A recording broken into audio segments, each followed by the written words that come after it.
இன்றைய முக்கிய செய்திகள். 1907 பயனாளிகளுக்கு இலவச பட்டாக்களை அமைச்சர் ஆர். காந்தி வழங்கினார்.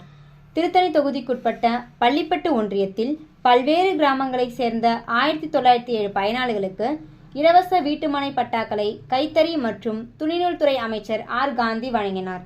திருவள்ளூர் மாவட்டம் பள்ளிப்பட்டு ஒன்றியம் பொதட்டூர்பேட்டை பேரூராட்சியில் உள்ள ஸ்ரீவாரி திருமண மண்டபத்தில் பொதுமக்களுக்கு இலவச வீட்டு மனை பட்டாக்கள் வழங்கும் நிகழ்ச்சி நடைபெற்றது.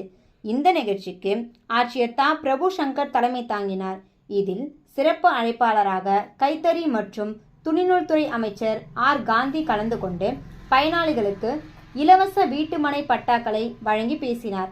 அப்பொழுது பொதுமக்கள் பயன்பெறும் வகையில் பல்வேறு நலத்திட்டங்களை முதல்வர் செயல்படுத்தி வருவதாகவும், அந்த வகையில் முன்னாள் முதல்வர் கருணாநிதி நூற்றாண்டு விழாவை முன்னிட்டு மாநில அளவில் பல இடங்களில் சிறப்பு பட்டா வழங்கும் முகாம்கள் நடத்த தமிழக முதல்வர் உத்தரவிட்டிருந்தார்.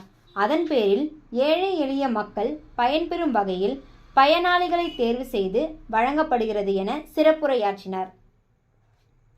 அரக்கோண நாடாளுமன்ற உறுப்பினர் எஸ். ஜெகத் ரட்சகன், திருத்தணி சட்டமன்ற உறுப்பினர் எஸ். சந்திரன், ஆர்டிஓ தீபா, வட்டாட்சியர் பரமசிவம், தனி வட்டாட்சியர் மணிவாசகம், திமுக ஒன்றிய செயலாளர்கள், வழக்கறிஞர் C. J. Seenivasan, Ravindra, P. T. Chandran, மாவட்ட இளைஞர் அணி துணை அமைப்பாளர் சுகுமார், வருவாய் ஆய்வாளர்கள் கணேஷ்குமார், ராமு மற்றும் வருவாய் துறையினர், திமுக நிர்வாகிகள் கலந்து கொண்டனர்.